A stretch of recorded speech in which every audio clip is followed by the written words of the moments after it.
Bienvenidos a Miradas, la forma humana de ver el arte. En esta cuarta temporada de programa, por cuarto año consecutivo, estamos acompañándolos en la tarde a través del canal Tendencias Prime.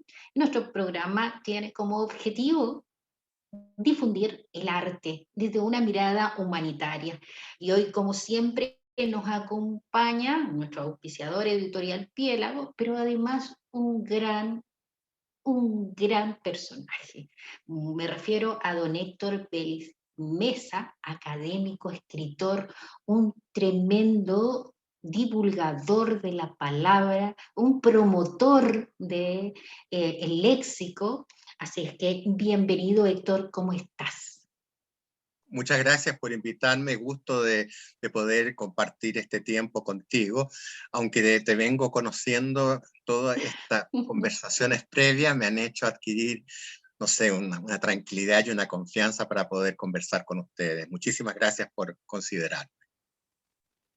Héctor, nosotros estamos honradísimos porque la misión de la televisión debe ser educar entre tantas variantes, y tú sabes muy bien, de televisión, de radio, porque tienes una trayectoria difundiendo la palabra, educando a través de la televisión, no solamente aquí en Chile, sino que para la población latinoamericana.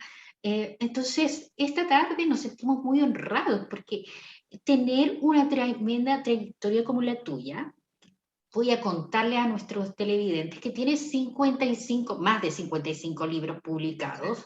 Eh, Además, has hecho radio, has hecho programas radiales que llevan al aire más de 26 años aproximadamente, y otro tanto en televisión alrededor de 22. Cuéntanos cómo se hace, querido Héctor, para difundir y para tener esta vocación de entrega en relación a la palabra. Por dos errores nomás, por dos errores. El primero fue que necesitaba una persona que escribiera un libro que a mí se me había ocurrido. Yo era editor del libro, ¿eh? Y el libro que se me había ocurrido era La historia secreta de las palabras. Entonces yo había leído mucho sobre ese tema y no encontré una persona que pudiera escribir ese libro y se me ocurrió escribirlo a mí. ¿Ah? Por eso te digo, fue porque por una circunstancia ajena. A mí me gustaba mucho leer, de hecho era editor de libros y sigo siéndolo, pero lo divertido de todo esto es que en la editorial en que yo trabajaba no publicaron el libro porque yo dije, me da vergüenza pedir que me lo publiquen, entonces lo publiqué yo. Lo publiqué con mi fondo y nunca me imaginé que ese libro iba a vender 70.000 ejemplares y que ese libro lo iba a leer el director de la radio cooperativa, que él vio el programa de radio. Él fue. Me invitaron a que hablara sobre el libro y después que terminó la entrevista me dijeron, ¿tú no has pensado en que podrías convertir este libro en un programa de radio? Y han pasado 28 años desde esa conversación. Y 28. Palabras con Historia se mantuvo todo ese tiempo, pero por eso te digo, no fue que yo estuve toda la vida preocupado de que esto iba a ser y esto iba a resultar. La televisión fue por un error, claramente.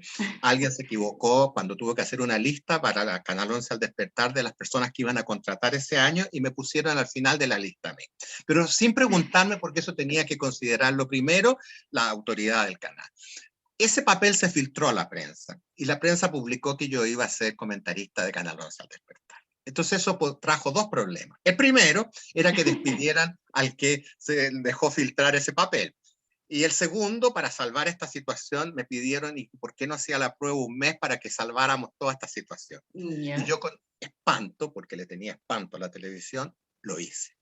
Pasó un mes, pasaron 2 meses, pasaron 3 meses que duran los ciclos y a mí me dejaron todo el año. Y bueno, y todavía estoy haciendo los programas. Y digamos, desde ese error de esa persona, yo no volví a salir nunca más de la televisión y descubrí que mi vida estaba en la televisión.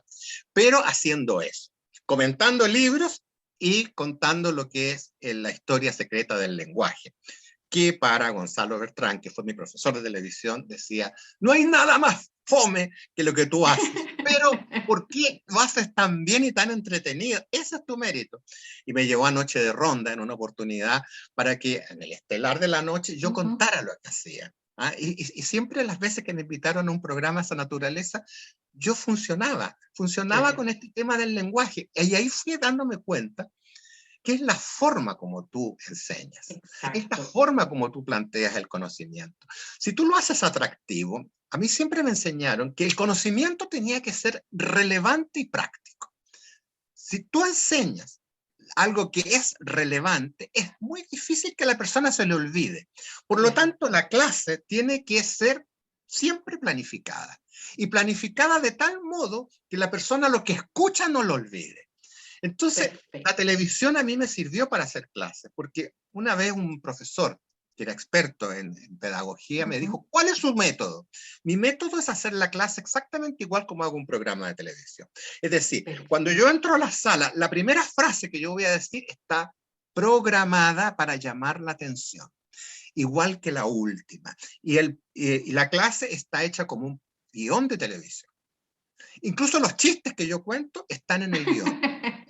Entonces, un Están alumno ya una vez me dijo, pauteados. pero usted sabe tanto y nunca se le olvida algo. Y un día le mostré la clase. Y estaba todo anotado en la clase lo que tenía que hacer. ¿Sí? Perfecto, perfecto. En ese sentido tenía que ser muy extremadamente profesional. Y así fue como llegué a esta entrevista de hoy día. Héctor, esa forma de transmitir sobre el léxico, las palabras y las curiosidades de las palabras ha hecho que mucha gente que te ve y que te escucha en televisión también participe contigo. Yo he visto unas cápsulas maravillosas que hay de justamente de esos programas y hay un interés, despiertas el interés, despiertas reacciones, participación. Yo quiero invitarte hoy día aquí en Miradas a que nos compartas parte de esas curiosidades del lenguaje para conquistar también a los seguidores de Miradas, ¿te parece? Tú sabes que lo que más le llama la atención a la gente es cómo yo demuestro a veces lo mal que hablamos, pero lo hago a través de una manera que puede resultar divertida. Me vas a disculpar, no sé si me pueden disculpar por el ejemplo que voy a poner, porque es un ejemplo que lo he Adelante. puesto incluso frente a sociedades médicas, gente muy importante, que yo les pregunto, y por eso que nunca se les olvida esto, yo les pregunto siempre si alguien ha disfrutado del orto.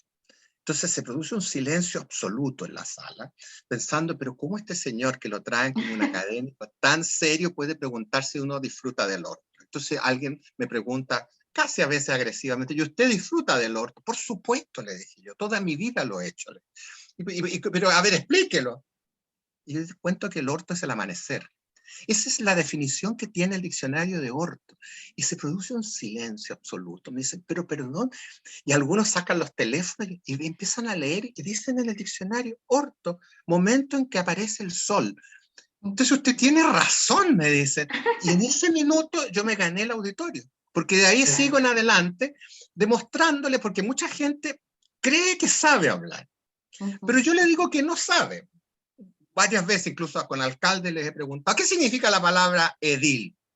Todos me dicen alcalde. No, nunca ha significado alcalde la palabra edil. ¿Y qué significa? La palabra edil significa concejal. ¿Pero cómo? Entonces, y así yo me voy, o si no, la pachorra, eso se lo he Mm, dicho a conductores de televisión que les gusta tanto, así, mira, aquí viene claro. nuestro invitado con su pachorra habitual. Entonces yo les pregunto después, ¿por qué tú ofendes a tu invitado? ¿Cómo que lo Mm. ofendo? Claro que lo ofendes porque lo recibe y le dice que es un flojo. ¿Cómo? ¿Cuándo le he dicho eso? La palabra pachorra significa flojera. ¿Cómo me? Y se van al diccionario. Y me dicen, pero ¿cómo la palabra significa flojera? Significa flojera, flojera. Eso es lo que significa. Entonces, ¿qué es lo que ocurre hoy día con el lenguaje? Mientras nosotros vivíamos en Chile, sin esto que estamos haciendo Ujú. ahora, daba lo mismo, porque todos hablamos mal y nos entendemos. Pero, ¿qué pasa cuando el mundo se globaliza? Claro. Entonces, lo que yo, por ejemplo, ahora yo hago un programa que se ve en 35 países. Entonces, y hay gente que termina de estudiar y se va a otro país. Entonces, si se va con la forma como nosotros hablamos, no lo van a entender. No lo van a entender. Porque nosotros le cambiamos el significado a las palabras, el vituperio, por ejemplo. Claro. El famoso vituperio, yo pregunto en todas partes, no, mira, es un coctelito, un picadilla y un poquito de trago, unas aceitunas. No, no, no, no, el vituperio es una increpación, es una ofensa.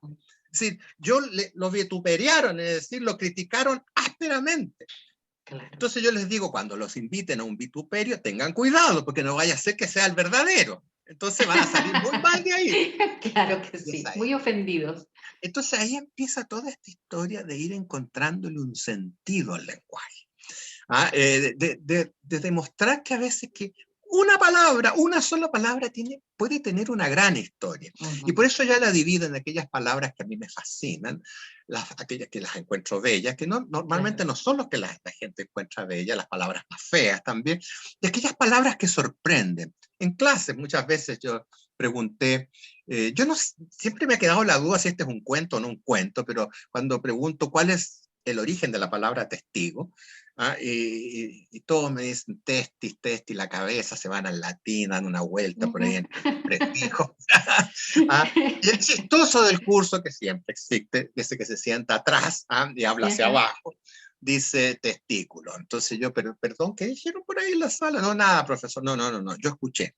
Que venga el que dijo, venga, profesor, no pretendí perturbar la clase. No, yo creo que aquí lo repita delante de tus compañeros. ¿Qué dijiste? Dije la palabra testículo y le pido disculpas, le ofrezco mis disculpas. ¿Y por qué me ofreces tus disculpas si esa es la respuesta? Le dije yo, por eso te hago pasar.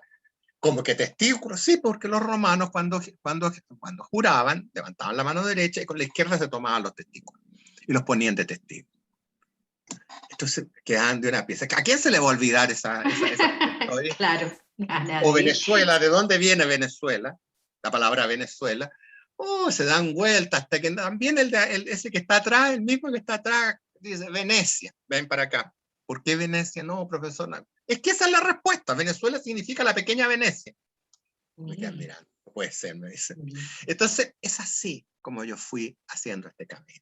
Es así como nacieron las palabras como historia y los dichos y frases. Héctor, nos contaste cómo inició el primer libro que finalmente escribiste. Has escrito 55 más. 5, sí. Y posiblemente vamos a encontrar otros más, tal vez con seudónimo, con alter ego, es posible. 15 más. 15 más con seudónimo. Sí, 15 más con seudónimo, sí. Y hay libros que tienen una historia, así como las palabras con historia. Tus libros con historia, yo quiero remitirme a tus libros con historia. Yo voy a cambiar un poquito esto.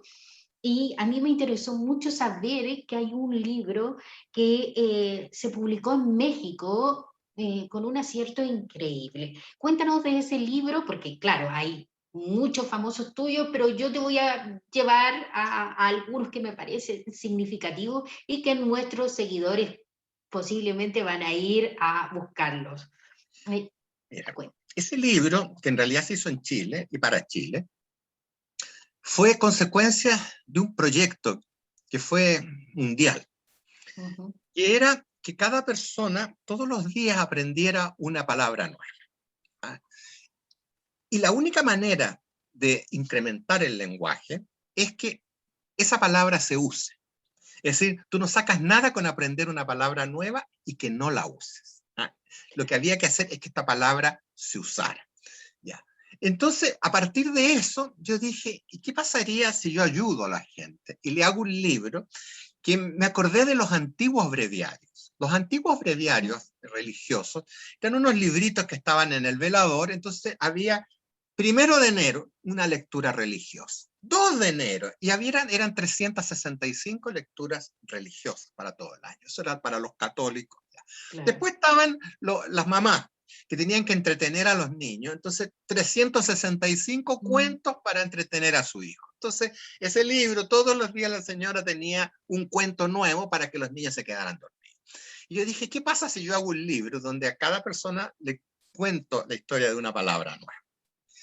Y así nació este libro. Así nació este libro, que además tiene una particularidad, que más son, ya no me acuerdo con 55 libros, pero creo que son cada 60 palabras viene un test, donde la persona llega, si toma el libro y sigue las instrucciones de todos los días, aprenderse la palabra y a usarla, en la palabra 60 tiene que contestar un test que se refiere a las palabras que ya leyó. Entonces puede la persona contestar y ver si efectivamente se aprendió las palabras y si no tiene que volver.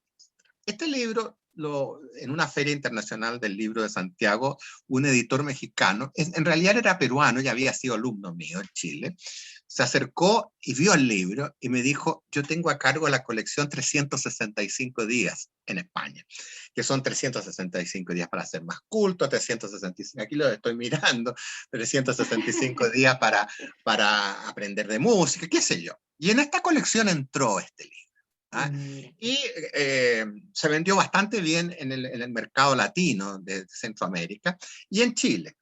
Y la particularidad que tenía ese libro era que era un libro que permitía una especie de lectura compartida, es decir, la persona había una participación. Y yo, por supuesto, que hice la experiencia en la universidad y la hice con una palabra. Que le dije a los alumnos, todos los días ustedes se van a aprender una palabra, y yo me aprendí hoy día la palabra catinga. ¿Y qué es la catinga? Mira, la catinga, le dije yo, es el olor a persona. ¿Cómo? Ah, pero a muchedumbre, le dije, es el olor de mucha gente la catinga. Ah, qué buena la catinga. Y me di cuenta que se la aprendieron en invierno. ¿Por qué? Porque en la mañana, cuando yo llegaba a clase a la segunda hora, la primera, la sala había estado llena, con las ventanas cerradas, una estufa encendida, nadie se había sacado el impermeable, se veía que llovía, entonces uno entraba y el olor era fatal. Entonces cuando entraban los alumnos, profe, no entre todavía, que la catinga está muy alta. Y ahí me daba cuenta que cuando tú empiezas a usar una palabra, esa palabra queda acá. Es decir, ¿qué es lo que tienes que ver? El proceso de la memoria. Para que la palabra traspase el portero de la memoria, esa palabra tiene que usarse. No puede quedar en la memoria de corto plazo. La memoria de corto plazo es el borrador. El portero de la memoria es el que permite que ingrese el conocimiento al cerebro, y la memoria a largo plazo es cuando eso queda ahí. Pero para que eso quede, eso tiene que usarse. Por eso es que para entender un libro, tú necesitas tener más o menos, manejar aproximadamente 20.000 palabras de la lengua castellana. La lengua, el idioma nuestro, el diccionario tiene alrededor de 96 o 98.000 entradas. De eso solamente estamos pidiendo un 20%, es decir, 20.000 nomás. Pero como las palabras son polisémicas, significa que cada palabra puede tener 50 alcances distintos, 50 acepciones. Por lo tanto, las posibilidades del lenguaje se pueden ir a más de 200.000. ¿Ya? ¿Qué pasa cuando en un país como el nuestro, los pesimistas dicen que el chileno usa 100 palabras para comunicarse? Los optimistas, entre los que yo estoy, dicen que usan 1.000. Pero son insuficientes para que tú puedas hablar y escribir. ¿Cómo te vas a parar delante de un grupo de personas si solamente manejas 1.000 palabras? Y de ahí viene el pánico escénico. Es decir, la persona le tiene miedo a hablar porque no tiene la benzina. Yo le llamo la benzina. Un automóvil se mueve si yo le pongo benzina. Yo pienso si yo le inyecto palabras. Claro. ¿Ah? Entonces, tú eres poeta. Las palabras no solamente son significados, las palabras son mucho más que significados, son connotación también. Entonces, una palabra, tú tienes Mafalda, por ejemplo. Para Mafalda, la sopa es una cosa espantosa. Sí, pero la definición de sopa es una cosa, y lo que para Mafalda es la sopa es otra cosa. Claro. Ella odia la sopa. Entonces, ahí cuando uno empieza a entender por qué hay personas que, por ejemplo, con la palabra vino, vino, yo dice vino, entonces alguien, oh no, pero qué agradable, yo me imagino el vino, la copa de vino tinto, el quesito, el jamón por ahí. Otra persona, no, para mí la palabra vino es violencia. Es violencia porque en la casa hay alguien que bebe, que les pega. Entonces, tú te vas dando cuenta que la palabra no es tan sencilla como nosotros creemos. Claro. Es decir, lo más importante que tiene la palabra, yo creo que es la connotación. Y es ahí donde tú empiezas a manejar y a escoger la palabra que vas a usar. Y ese libro, 365 días, cumplía esa función. Qué hermoso y qué bien que este libro haya traspasado las barreras, ¿verdad? de lugar, sino que se haya ido tomando caminos diversos. Me encantó lo de hablar de las connotaciones del lenguaje, porque verdad que los diferentes sentidos enriquecen también el lenguaje y a veces también lo distorsionan, ¿no? No, y a veces Eh, uno lo oculta. claro. A veces uno oculta la connotación que tiene una palabra. Yo me recuerdo que siempre, una vez hice una experiencia con mis alumnos para que Ujú, tú veas cómo funciona el cerebro claro. y puse la palabra cama. Entonces empecé, asociación, empezando enfermedad, descanso, Ujú. dormir, ta. Entonces yo les dije, yo estoy seguro que la mayoría de ustedes me mintió. No, profesor, bueno, hagamos la prueba, le dije. Lo vamos a hacer de otra manera. Saquen todo un papelito y ahora hagamos el ejercicio de nuevo y escríbanme ahí qué les provoca la palabra cama. Y lo Ujú, cerramos y lo revisamos acá. ¡Ah! Se rieron todos. El 70% de las personas me contestó sexo. claro. Es decir, en el anonimato lo pudieron reconocer, Sí, pero pues. públicamente no. Es Entonces, es muy apasionante el tema de las sí. palabras. La proyección y la motivación a descubrirlas también pasa por una mirada también crítica tuya al construir al escribir algunos libros. A propósito de que estamos revisando con Héctor Vélez Mesa sus libros con historia. ¿Ah? Yo en este programa quiero llevarte a uno que a propósito del Día de la Mujer, que pasó recientemente, tienes uno que habla de cómo el machismo contaminó el lenguaje. Cuéntanos de ese libro, porque tiene un sentido tremendo esa investigación tuya. Sí. Ese, hace muchos años que me daba vuelta el tema de ese libro, de hacer un libro sobre las palabras relacionadas con la mujer, pero no encontraba el enfoque. Para mí es muy importante en cada trabajo que yo empiezo, es que esto tenga como un propósito, un enfoque. Una vez que yo encontré ese foco del libro, yo lo empiezo a trabajar. Y el foco en este caso fue el que primero tuve que convencerme yo que el lenguaje no es machista. Es decir, el diccionario no es machista. O, a ver, lo voy a explicar bien por lo que estoy diciendo, porque se puede entender mal. ¿Qué quise decir yo? Que las palabras siempre son inocentes. Las palabras las carga igual que las armas, como las carga la persona. Y las personas es lo que les da esa connotación que tú estabas diciendo. Entonces yo quería ver qué había pasado con las mujeres y el lenguaje. En primer lugar, porque yo nunca he sentido que el Día de la Mujer haya que celebrarlo, ni nada por eso, porque yo viví en un matriarcado. Para mí todos los días son el Día de la Mujer. Para mí las personas más importantes en mi vida han sido mujeres. Yo soy la consecuencia y el producto de una mujer y del trabajo de una mujer. Por lo tanto, de encontrar que era de una injusticia absoluta dedicarle un solo día si se los merecen todo. Por lo tanto, yo lo que quería demostrar es cómo ellas han sido perjudicadas con el lenguaje. Y te voy a poner un ejemplo que el otro día lo conversaba con Cecilia Rovaretti, de la palabra gobernanta. La palabra, en primer lugar, la palabra presidente en Chile, no existe la presidenta de la República, eso es muy Claro. raro, Ujú, porque legalmente, cuando es una mujer quien ocupa ese cargo, se tiene que decir la presidente de Chile, pero no la claro. presidenta.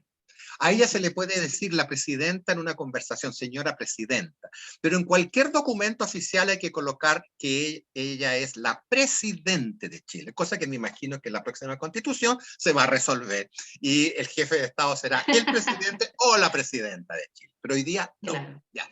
La palabra gobernante la vimos el otro día. ¿Y qué significa la palabra gobernante? Como adjetivo es el que gobierna. ¿Ah? Como Ujú, sustantivo es la persona que lo hace. Pero si tú buscas la definición de gobernanta, la de gobernanta es la mujer que se encarga del aseo, que vigila el aseo de un hotel en un piso. Y según el diccionario de insultos de un diccionario español muy divertido, la gobernanta es la mujer que en un prostíbulo atiende a todos aquellos señores que llegan con ganas de que les den la tanta, es decir, que los azoten. Entonces, la ya. gobernanta es la que usa el látigo para pegarle. Entonces, tú te das cuenta cómo se puede desvirtuar una palabra. ¿Ah? Ujú, Entonces, por ejemplo, un hombre público. ¿Qué es un hombre público? No, un hombre público es el presidente de la República, un senador, un hombre que tiene una gran connotación en el país. ¿Y qué es claro, una mujer pública? Una prostituta. Esa es la claro. definición de mujer Ujú, pública. El otro día leía que en España han tratado hace muchos años de eliminar una expresión que es el sexo débil. ¿Cuál es el sexo débil? El conjunto de mujeres. Vas al diccionario, la lengua española, busca sexo débil y dice conjunto de mujeres, aunque ahora, dado las protestas, le agregaron una especie de adendum ahí que además no está completo, que dice, úsase como despectivo. ¿Ah? Pero el sexo fuerte son los hombres. Y también existe la expresión. Entonces, ¿cómo es posible que a estas alturas todavía no se haya Claro. eliminado ese alcance de sexo débil? Porque claramente no es el sexo débil, es la otra mitad nomás del mundo, Claro. ¿ah? Con las mismas características, fortalezas y debilidades, porque ambos las tenemos. ¿Ya? Entonces, es así como yo entré en esto, y llegué a encontrar 250 expresiones que han sido desvirtuadas. Porque cuando fueron creadas, no fueron creadas con ese propósito. Aquí en mi casa, por ejemplo, me cuesta incluso pronunciar esa palabra, viven 8 zorros en los alrededores. 8 zorros. Es una familia compuesta de un matrimonio, le digo. Los zorros y la señora zorra, que tienen 6 hijos. ¿Ah? 6 hijos que son adolescentes, 3 hijos adolescentes y 3 chicos. Pero yo tengo un problema cuando me refiero a la señora zorra, le digo. Entonces le digo suazorri. ¿No? ¿Por qué? Porque la palabra zorro en el diccionario se refiere al animal, que entre paréntesis, el nombre del animal no es zorro, es zorra. Es la especie de las zorras. No es masculino. Ya. Pero al margen de eso, un zorro es un hombre habiloso, es un hombre astuto. ¿Ah? Es muy zorro para los negocios, avesado. Ese es el zorro, ¿no es cierto? ¿Y quién es una zorra? Es una mala mujer, Claro. promiscua, se mete con cualquiera. Meretriz. Claro, pero ¿por qué? ¿Por qué la misma palabra, si nosotros, pues, de eso se habla del lenguaje sexista, ¿por qué la misma palabra nosotros le cambiamos el significado y sobre todo la connotación? Entonces, este libro empezó a hacerse por eso, buscando todas aquellas palabras que han desvirtuado a la mujer. El guerrero, por ejemplo. El otro día lo puse en mi historia. Yo tengo un Instagram que es Belis Mesa, donde aparece todo esto que estamos hablando. Coloqué, por ejemplo, el sexo débil y tuvo más de 1000 visitas en un rato. Coloqué después la palabra guerrero y guerrera. La palabra guerrera, aquí, no, esta es una warrior, le dicen. Hoy también es promiscua. Y se olvidan que en el pasado hubo guerreras importantes. Por supuesto. Entonces yo me recuerdo de Boudica, por ejemplo, que puso en jaque a los romanos. Me recuerdo a Juana de Arco, que fue a la primera línea de combate. Y me empiezo a acordar de lo injusto que ha sido con ese rol que las mujeres también lo cumplieron. Pero el diccionario, más bien dicho, ha sido la gente, que tiene que ver un poco como que nosotros desvirtuamos el sentido primitivo de la palabra. Claro, claro que sí. Entonces, ese libro apunta, que ha sido uno de los libros que yo más he vendido en el último tiempo, precisamente apunta a llamar la atención que hay que tener mucho cuidado con el lenguaje. Eso no quiere decir que yo esté de acuerdo con todos estos cambios que se están sugiriendo. Ya, con todas. No, yo no voy a entrar en ese juego, pero sí, yo me preocupo, cuando yo tengo que hablar muchas veces en público, me preocupo de ahora de considerar a todos. Es decir, no digo a todos, digo, pero si hay hombres y mujeres, las señoras y señores, si son estudiantes, alumnas y alumnos, son profesores, profesoras y profesores. Es decir, sí, en ese sentido tengo el cuidado. La deferencia, sí. De referirme y que sea inclusivo, que no. Claro. Aunque la palabra hombre, tú sabes que una vez a Gabriela Mistral le preguntaron quién eran los hombres más importantes de la historia y nombró a George Sand y a Juana de Arco. Le dijeron, pero esas son mujeres. No, perdón, la palabra hombre significa ser humano en sus orígenes, eso es verdad. Claro. Por eso cuando hablan de los hombres en general, incluye a las mujeres. En sus orígenes sí está esa definición, es decir, una mujer es también un hombre. Claro. En ese sentido, porque la palabra hombre ya engloba a los dos sexos. La palabra hombre más bien es un sinónimo de ser humano. De ser humano. Claro, entonces por eso es que Gabriela Mistral, que era muy inteligente, cuando le preguntan por los hombres, nombró mujeres. Claro, claro pero, que sí. Pero justificó la respuesta. Sí, muy George bien. Sand era una mujer. Y George Sand era una Claro. mujer, claro, era una mujer que usaba un nombre de hombre. Héctor Vélez, se nos va volando el tiempo, pero yo quiero ir a recomendar estos libros con historia porque me parece que en el sentido patriota, en este sentido de identidad nacional, tú también has hecho historia con los refranes, los dichos y los chilenismos.